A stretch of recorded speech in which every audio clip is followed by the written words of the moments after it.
Survive the night. Survive the night. Oh, God.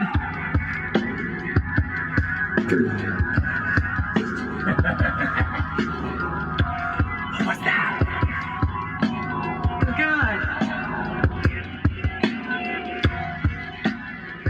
Survive the night. I love that figure. I haven't even seen the movie. What movie? Resurrection? Resurrection. Wait. Yeah. Alien Resurrection? Is that the one where Sigourney Weaver gives birth to a alien? Yeah. Nice. This is I remember that. it's called Isn't that Prometheus? That happens in Prometheus also, but it's like the clones of Ripley. She's been cloned, and then they try to implant an alien into her so she can give birth to an alien. You know, I don't know would why. mind implanting a Sigourney Weaver. Okay. I mean, back in the day, Sigourney. I remember seeing her in Ghostbusters, and as a kid being kind of turned on by her character in that movie. She scared me so bad. I She was can't remember creepy. what she was wearing, but all I think is she was wearing bubble wrap, and it scared the hell out of me. Why was she wearing bubble wrap? I don't know. Have we started recording? Yeah. All right. On that note, welcome to episode 2 of Survive the Night podcast. My name's Amir. I've got Andy with me as well as Ryan. And on today's episode, we're going to be discussing... What the fuck was that? What's upstairs? What was that? Somebody sneezing. Okay. 'Cause Yeah. That It sounded sounded like scary. someone was dying or going Yeah. like, hey, hey! That sounded creepy. We should mention, I guess, that we are recording in my basement suite. Apparently it's haunted. There's a witch upstairs, but we're going to be Sneezing. talking about the Blair Witch Project, which was a movie that came out in, was the late 90s, right? Wasn't it? 91? I would late 90s. Why don't we just tell We you have exactly. we have not done our research. It came out in 1999. Really? Yeah. And when it initially came out, it was a phenomenon. It wasn't the first found footage movie, but But it was the first one to gain real traction. yeah. One thing, I guess, before talking about it, I know you guys said you don't remember it, but I remember the release of this movie so vividly, and it scared the fuck out of me. And I didn't even see the movie until years after it came out, because I would have been 11 years old when this fucking movie came out.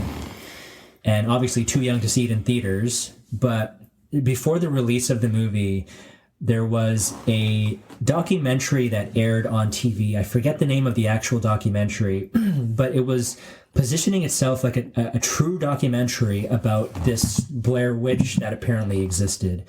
Not until years later did I realize that this was actually just part of this viral marketing campaign for this movie before, how they do viral marketing campaigns on the internet now, which I thought was genius. There was actually another movie that did this that also freaked the fuck out of me.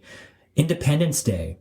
Before Independence Day came out, there was this half-hour special on TV that actually was just portraying itself like a half-hour newscast. And at the time when it came out, I thought I was watching the news, and they were talking about an alien invasion, and I was freaked the fuck out. It wasn't until my brother came home later where he kind of explained it to me, where I realized that this was just some sort of promotional thing. But great idea back in the day, which is something they'll never do now because they have the internet to do all these things. But Yeah, there's no way to hide that now. yeah. But yeah, the Blair Witch Project. All right.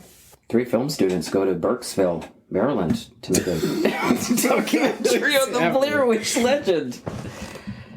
The director is Heather Donahue. Her main cameraman is Joshua. And Michael Williams is the sound crew. 3 go missing, but a year later, their footage is found in a bag inexplicably buried under an abandoned 100-year-old house. I know one of your notes suggests that there's not a lot of people that don't already know about this movie, but I think there's a lot of people that don't because, again, a lot of people that were born at the time are like 21 years old now, and they might not have been exposed to it at the time, or how old would they be? 22? 23? 22? 1999? 1 plus 22. 10. 22. Yeah, okay. Yeah. It's definitely a movie of the time because it's just such a 90s movie, from the clothes to the acting. Well, not the acting is Can we even call it acting? No, it's just all improvisation, isn't Yeah. it? 100. They were given a 35-page outline and were told to improvise everything. So that's all just off the top of the dome. That's pretty impressive. It is. It's crazy. They actually wanted to have 3 men do it. And, Like, do it? yeah. I am 12. Anywho, they originally wanted 3 men to be the actors. But, oh God, what is her name again? Heather, I think her Donahue? Yeah, That sounds right. That's the main. Yeah, and well, it's, that's the. they use their actual names Yes. as well, right? Yeah. She came in and they asked basically everybody that came into the audition, they asked, you're on parole, you killed your child or something. I can't remember what it was. They're like, go. And her thing was like, you shouldn't let me out. And they were like, yep. All right. You're hired. Oh boy. Yeah, at the beginning of the movie, they start like talking to all the locals about this legend of the Blair Witch. And was the goal for them just to learn about this? But they were looking. They were trying to find it. Yeah, they're Yeah. trying to find it. And so they started asking a bunch of people, about the legends of it, and Sorry. The actors that played the townsfolk, giving them like information and stuff, the people they interviewed, the 3 main actors didn't know they were actors. They thought they were actual townspeople. oh, That's incredible. that's great. It's just like, So were they given directions then to go to this person's house, go to this, like... oh, I'm trying to remember. I didn't write everything down. I believe each day, because they had to sleep outside in the forest, and each day they were given, I think it was like a small box or something that they'd have to open, and it just told them roughly what was going to happen that day. So when they're finally, in the woods and stuff, because I'm going to skip ahead here. So after a night of drinking, Joshua claims he heard strange noises during the night. One of them was, he had determined was cackling. Does anyone remember? Do you actually hear the cackling in the movie, though? I don't think you do, I don't think you do. No. I think you just, it's implied because he says it. And then once they make it to the graveyard, after the next couple of days, then they start to realize they are lost. So what do you do when you're lost? You panic. You And you get more lost. That's what happens. That is what they do. This is because of the Blair Witch Project, but anytime I think about anything to do with the forest and potentially going into a forest for camping, I always think of the Blair Witch Project. Yeah. And I always think of getting lost in the forest and what the fuck I would do. Oh, 100%. If there's no trail, I'm not going to go in it because either there's the Blair Witch stuff or there's like some hills have... Yeah. Or just hills actual, or have ice just stuff. wildlife, just bears. That's Yeah. right? So Like, wouldn't it have been funny? Not funny, but they're looking for this Blair Witch thing, and then just come across a family of bears, and they're just killed by bears. and then it turns into what's the movie with Leonardo DiCaprio? Revenant. The Revenant Bear Project. Like I was saying, they only had a 35-page outline. Everything was improvised, and some of the stuff that happened to them, I guess all the stuff that happened to them, they didn't know that stuff was going to happen.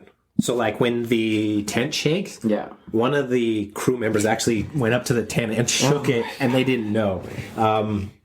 There's one scene... Sorry, I'm skipping ahead. You go, and then I'll get to it. You'll get to it. It's funny. It's funny. Okay, so yeah, they're at the graveyard, and it's nighttime, and they have lost their map. And then they all, kind of blame each other for losing the map. This is, from what I remember, is that they actually put that map... you never find out who actually lost it. They just assume that the witch has taken it. Or something has taken it. But it actually shows up in one of the other sequels. The map? The map does. Yeah. Does somebody find it in the Yeah. sequel? Oh, Yeah. interesting. What I would do, basically, this movie would be very, very short. She would come up, pitch the idea, and I would say, "No, thank you," Yeah. and then Yeah. I would get on with my life. Yeah. But if you're a struggling actor, not even struggling, I guess they're just, A reporter, though, yeah. they were reporters. They were reporters? Yeah, she was a report. She was doing a report for college. Yeah, I remember the Yeah. college connection.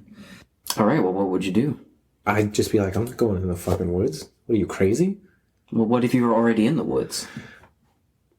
I think I just sit there. And then you're starting to notice all the strange stuff, like they're lost, and then they start seeing the strange piles of rocks nearby.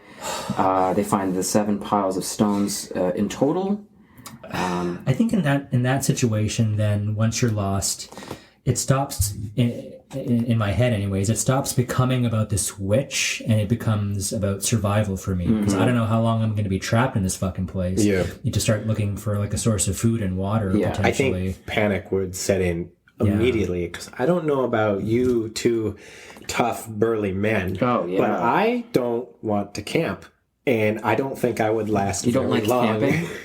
Like, it's okay, but I'm saying, like, if I was thrust out into a forest and I had to survive. Thrusted out into the forest. Also, to talk about the stone stuff, like I was saying, they didn't know about any of that stuff. The crew would come on while they were sleeping and put all that that's stuff so great together. because they just don't expect. And So- all their reactions are genuine. Genuine, yeah. Up until the end, it's all genuine. Oh, okay. that's dope. I remember this one part in the movie that it starts to get like quite real for me watching it. Like I get kind of upset. I get upset when people yell a lot in movies or scream. I don't know. It's a reflex I have. But they're all yelling at each other because of the map is lost and just they want to kill each other at this point. And then not too long after that, Mike finds the strange stick figures hanging from the trees. All of them are shaped like people almost. Are there 3 of them? The Stick figures. No, there's tons. tons of them, yeah. Tons. They're just hanging.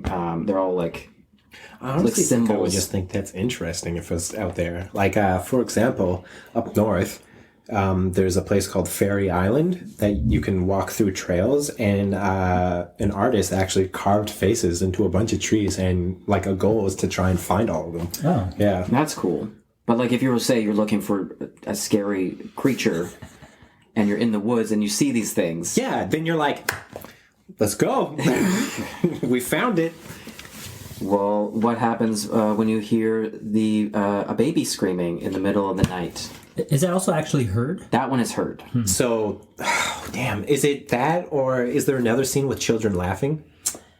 I think that might be later. Yeah. You did mention cackling earlier too. There didn't was you? one of the characters says that they while they were sleeping they heard cackling in the forest. And again, I cannot stress this enough. The actors didn't know about any of this stuff. The crew would just play this stuff at night or whenever. And like there's also the sound of trees being knocked over and footsteps coming from all directions. Again, they were talking about crew would just stomp around the forest, grab sticks, snap them. Like I don't know how well I would be like to be prepared for that type of stuff. Like bears, you know what to do. I think.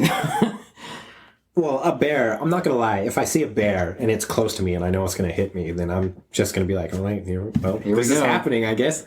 Are you supposed to just like make loud noises and stuff? Yeah, Like that? yeah. I wouldn't. Yeah, you'd be dead. But yeah, if you hear a baby screaming in the middle of the night when there's no one around. In the middle of the forest. In the middle of the forest, yeah. Terrifying. It's just another one of those forest babies. Yeah. You guys, I'm sorry, I'm derailing a bit here, but do you guys know what a drop bear is? A drop bear? Yeah. No. So I had this friend from Australia, and he used to tell me about drop bears, which are basically bears that live in trees and would drop down and attack you. Yeah. I thought it was real. It's not real, by the way, I should mention. But it a house scared hippo? the shit out of me. So now I'm thinking, what if they're walking through the forest and all of a sudden this baby just falls? Well, bears can climb trees, Yeah. They can, yeah. so technically that could happen. It could. But not as like... Like, it could. I thought when what were they called again? drop bears. I was kind of assuming like it was like Operation Dumbo Drop, where they were like picking up like they were picking up like bears like with helicopters and just dropping them. Just to see what happens. Yes. It's funsies, you know? Anyway, Josh vanishes and shit gets real. Josh, the one that vanishes, got a note from the crew. To say, my God. make yourself absent. It said, in the middle of the night, leave, but make sure they're asleep first. So they didn't know about my this. God. Again, I cannot stress enough how nobody knew anything that was going on. And he left and bumped into some crew with some flashlights, and they took him to Denny's. What? Yeah. Well, they another thing that they did was they kept lessening the food they were giving them Right. to make them more cranky and irritable and stuff. God. This is like Survivor. This is crazy. Yeah, like the stuff that went into this movie is insane. Wow. And I think that's part of why it works so well. Yeah, it definitely keeps you on edge just as much as the characters are. Yeah. So once Josh vanishes, they look and their whole camp is kind of destroyed. Their belongings are scattered. Is this around the time when they find that bundle? Yeah, that is. Not too long after that, Heather opens up a bundle of twigs and finds a piece of fabric with that was like Josh's shirt, and it's wrapped around in what seems to be hair and some sort of like flesh, and maybe some teeth. I remember that. I think the teeth, if there was teeth. Yeah. The teeth were real, and they were from one of the producer director's dentists.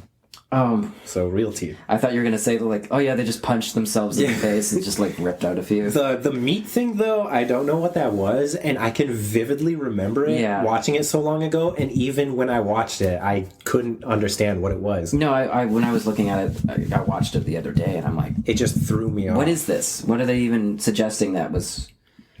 I don't know.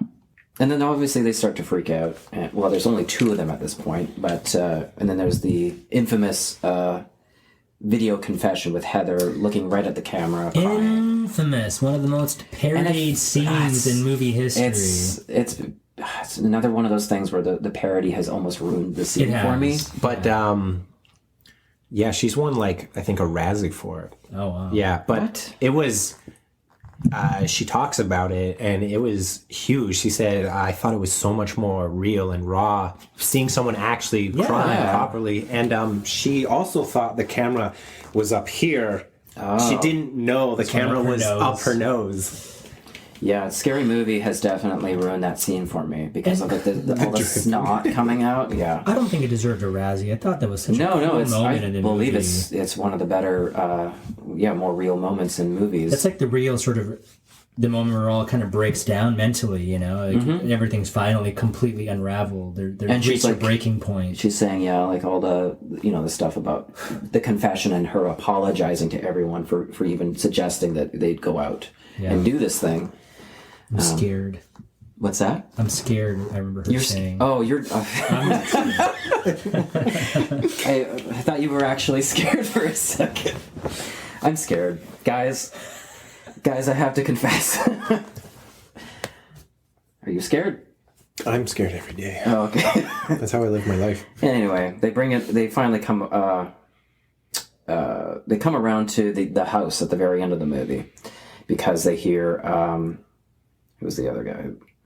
Mike. Yeah. Is it Mike that goes missing? Josh goes yeah. missing. They hear Josh's screams coming from this place. I remember those screams too. Yeah. So from here on, everybody was in on it now. Because they used an actual like dilapidated building, Right. and it was too dangerous to just let them improvise this stuff. So what about the whole Josh thing? Was he back? Did they bring him back, or they just told everything that was happening? Yeah, probably. I'm assuming Oh. at the end they're like, he's fine. Oh, okay. I'm assuming they thought he was fine as Oh, well. okay. Yeah. But yeah, basically everything that happens in the house was staged and filmed multiple times. I'm always creeped out about the part where they go through the house and they see all the child handprints all over it. Yeah. That's just always very creepy to me. That house itself is so fucking creepy. Yeah, and so out of place too because it's in the middle of the woods in the movie. Probably not in real life, but obviously when they're walking through this house, Josh is screaming for help, and then the final act. Well, not it's already in the final act, but Mike falls and drops his camera. You assume he's been killed, and then the infamous scene where Heather sees Mike facing the wall. That hit me so hard when Yeah. I saw it. Yeah. I knew exactly what was happening. I didn't see this movie for many years, fully, because when I first saw it when I was 12, it was on VHS at like a friend's birthday party or whatever. And I probably had my eyes covered the whole time. That's interesting because I personally don't remember being scared by most of the movie. Definitely unnerving, slightly creepy, not scary in the traditional horror sense, but yeah, that last scene, even when they start just making their way through the house, and then finally seeing him facing the wall, definitely one of the scariest moments I remember from a horror movie. And then Heather is knocked down like immediately afterwards and Right. screams. And then, yeah. I guess since this is like the real big iconic scene of the movie, Andy, what would you do? In which position? You choose. Dealer's choice. I probably wouldn't have gone in that house in the first place. Smart answer. Yeah, I probably wouldn't. I would have been hearing it, and I'd be like, I am out of here. But you heard your, good friend screaming from this house. You still would avoid it at all costs. If I saw those handprints all over the walls, I'd be out. So you're just like, you'd run in and be like, I gotta help Josh. And then you'd see the handprints and be like, he's probably fine. Yeah, I would probably wait until the morning. Yeah. Yeah, that's tough. I don't know Josh. I know That's he's actually a good point, though, because if he's screaming for help, what are you gonna do? Yeah, what am I gonna? Why not just wait till it's light out? I'm gonna beat the shit out of this witch with my camera. Like, And I mean, we don't... you don't even know who. You don't even see the witch in the movie. You don't even know if It's a witch. You don't even know if it's a witch. What if Yeah, it's you just don't some even- crazy person Yeah. in there, too, right? And see, and from that standpoint, I'd be more scared if it was a witch. If it was just some creepy dude in the middle of a forest fucking with people, I'd be more inclined to, with my friend, go in and try to save my other friend. But We're scared. you'd be more scared if it was just a serial killer dude. Yeah. You'd be less scared if it was a witch. Yeah, because I wouldn't really believe it. And see, that's the other thing. There'd always be that thing in the back of my mind being like, this isn't real. It's the same thing as like, what's the abandoned asylum here? Riverview. It's not fully abandoned. No, Not and they're abandoned. actually reopening it too. There parts of it are reopened now. But I've had people, like old friends, be like, let's go like break in, let's explore and stuff. And I'm like, I'm not going to do that. And they'd be like, what, you're afraid of ghosts? And I'm like, no, I'm afraid of a homeless man high off his ass coming at me. Yeah. Yeah, I've had, I guess, fantasies might not be the right word, but just like thoughts of, seeing abandoned houses and wondering what it would be like to go inside and, what state this house is in. I've been in a few. I just have Abandoned this houses? Yeah. weird mental picture now of you having wet dreams of old abandoned houses. I mean, You don't want to look at his browser history. It is filled with dilapidated So boats. boats and you would probably not go in or wait till daylight, Andy, right? Yeah, that Amir, you would probably go in. As long as I had somebody with me. I don't Yeah, know if which I'd be able to do technically it you alone. had the other guy because he Right. runs in on his own, right? Yeah. I would be the man in the corner, and I very much believe this. I would be furiously masturbating because I feel like ghosts and stuff don't want to see that. Like, I'd be doing it, and they'd be like, "Oh, you're next," and they'd turn me around, and I'd be like, This- and then I wish people could have seen what you just did. yeah, this is a podcast for children, and you're ruining it. I need the listeners to know that almost every episode we do, gonna I'm going to masturbate. say something sexual in it because I feel like that would work. Like it if would- I was a scary spirit and I was like, I'm going to kill this person, and they turn around, their dicks out, I'm going to be like, I'm going to let them have their minute, and I'm going to go do something else. I wish there was a way to test this. If we Please, could find a haunted house, send Ryan in, send to Ryan in. masturbate and jerk off. Tell the police in advance. Be like, this man desperately needs help. I'm going to tell you right now, I'm going to come out of that house a happy man. And then basically it fades out after that, right? Yeah, it goes in probably to some sort of. No, I don't remember what they use as the outro track. I think but it's just sort of like pretty ambient noise. ambient noise, and Yeah. it's very creepy. It is. And So, I just really wanted to read this one fact here because I just think it's so stupid. is it the barf bag thing? No. This one is the movie's opening text says that 3 people disappeared and that their video and sound equipment, along with most of the footage they shot, was discovered. Discovered a year later, and this recovered footage is what we're viewing. And I don't know why I think that's so funny, but it just is. Maybe because, like, for the fact that they did, like, how much did they record of this? But I find it funny because it's like, that's not a fact about the movie. That's just the movie. It's just the movie. I also picture somebody strolling along in the forest having a good time. And they're like, oh, look, some recording equipment. Yeah.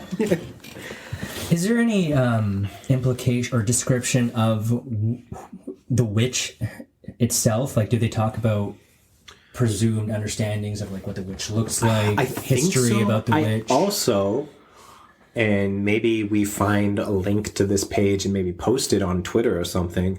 I did find really like an old school web page, like just bad pictures in the corners of it and some text of the Blair Witch and how it's a real thing and it goes back to like the 1800s or something. I skimmed through it a little bit. I'm pretty sure it's not real. I'm going to talk to you about something that I enjoy, which is... This isn't a wrestling podcast. Oh my god. It's also as horror action figures and memorabilia. But they... I'm going to say when that movie came out, they did a...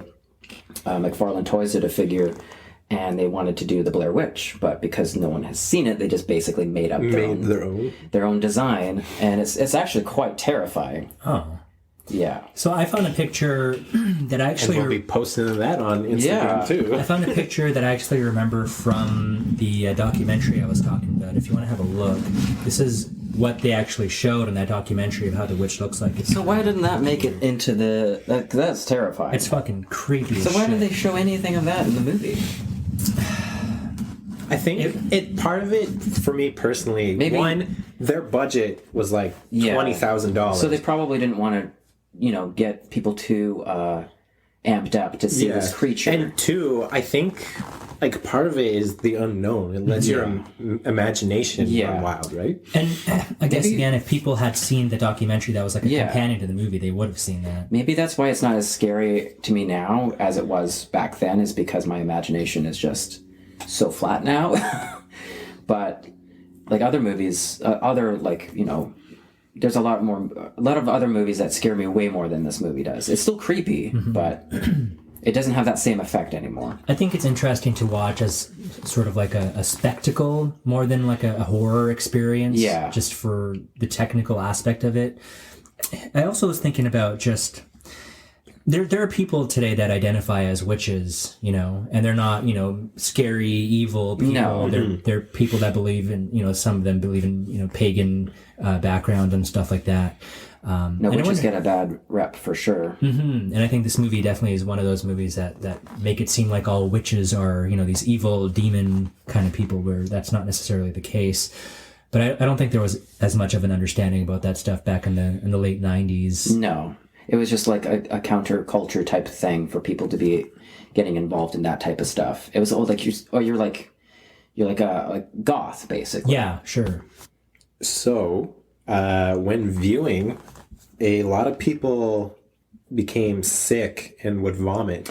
That I don't get. I do get that. And they did it because of the found footage style. Oh, and why I okay. understand that, if any of our listeners have watched Hardcore Henry, that movie made me feel like I was going to throw up. That one is a lot more fast paced, but you also have to think this is from the 90s, right? No, it definitely would make people sick. Well, I thought people were getting sick because of how scary it was. No, it's definitely from the shaky cam. I remember hearing reports of that when Cloverfield came out too, that people were getting nauseous from just a shaky cam. And so a theater in Toronto said, if you're prone to motion sickness, please sit in the aisle seat so you don't throw up on other Oh, people. wow. You just go down one aisle and just filled with vomit. A huge thing about this movie, like I was saying, was it was made for roughly $20,000. I think total budget was around $20,000 to $50,000 because editing cost quite a bit as well. It grossed over $200 million. That's a huge return. Oh, yeah. Huge return. And they're actually in the Guinness Book of World Records as being like the highest return. I think it was something like for every dollar it made, it was like 10,000 or something. Like it's crazy. It still ranks up for like most profitable movies. Yeah. And I mean, considering how low budget it was at the time and just how low budget it was, the legacy of the Blair Witch still exists today. Like, they're still using that property. Like, there's a game that was released just a couple of years ago. And a new based on the movie, Blair too. Witch. Yeah. How many sequels? Ever been like 5 sequels or so? No, just 3. Oh, okay. Yeah. There's been 3? Yeah. So there's... I remember Book of Shadows. So that's number 2, Yeah. Book of Shadows, which is a bad movie, but I still love that movie. And then I know like the... And there's what just... is it? The third new- one is just called Blair Witch. Oh, you meant 3 in total. I 3 thought in you meant total. there was... And I think there's talks of having another one coming out, but like a redo of the second one. Were the second and third ones also found footage? Second one wasn't. Second one wasn't, and the second one was completely from the studio and had nothing to do with the actual... producers. Yeah, it's... I love it because it's one of those like early 2000s like teen slasher horror movies. It's really bad, and it has like, music from the time is kind of nostalgic for me. But like it's basically about a group of people that go out and find I think they end up trying to do the same thing, but like end up in a different place. And I really liked the like genuine sequel, the third movie. I still haven't seen actually it. quite liked it. Yeah. It was still in found footage, and they do kind of like a time warp thing to it. I thought it was really cool. I liked it quite a bit. I'm actually surprised that there aren't, obviously there are many now, like Quarantine, Wreck, the other movies that you guys mentioned. I'm surprised that there haven't been more found footage films. I guess there's the paranormal. There are. If you look online, if you look, you'll there's find them. a ton. It's just Lower they're budget. so hard to make well. Yeah, is the that's thing. true. The last one I watched recently was Frankenstein's Army. And that one is not scary at all, but it's fun because of they have all these crazy monster costumes. And I don't know. That one's worth checking out. I'm just going to put that there. I think my favorite found footage movie, I can't even consider it a found footage movie, is the first Paranormal Activity Yes, movie. It is, yeah. And again, playing into what we were talking about in the first episode, just like house horror, That one still scares me. Like there's we'll talk about it, I'm sure, in another episode, but definitely will. like it still haunts me. It's very unnerving. It's very unnerving. I got a fun one here. There's a scene where Heather O'Donoghue screams, "What the fuck is that?" And I remember that. it's the art director, Ricardo Marino. He's dressed in white long johns, white stockings, and he's got white pantyhose pulled over his head, and he's running by them out of Jesus camera. Christ. Another thing about O'Donoghue, even though the film was super successful, she wasn't really able to get much out of it because she kind of got pinholed into that, right? So I mean, did any of them really go on to do anything after that? one of them went on to do small bit parts. One of them went on, I think, to be a teacher, and O'Donoghue began growing medical marijuana. Nice. And has a book out and is doing very well for herself. Is there like many like Blair Witch Project like tie-ins to that medical marijuana? Blair Witch Kush. Yeah. The Blair Kush Project. I like that. I was going to ask you guys if you remember when the veil was lifted off of this and you realized that it wasn't actually, or did you know all along that this was not like actual found footage? Because when the movie first came out, I actually still believed, mostly because of that documentary, that this was all real. And it wasn't until maybe 2 or 3 weeks after the movie actually released. I think it was like an MTV award show, and the three of them came out onto the stage. And I was like, oh, what the I think fuck? that was, when I saw it at my friend's like birthday party or whatever, watching it, like, I didn't see much of it, but yeah, I thought it was real. And so like, I think maybe it's like the early stages of the internet. To play off that, actually, O'Donoghue and one of the other actors actually went out to people in line to see the movie and like went to interview them, and the people were like, I thought you were actually dead. Yeah, you're supposed to be dead. Like I was saying their IMDb pages listed them as missing for 2 years. Was IMDb even a thing back then? Yeah, I think so, yeah. It was, yeah.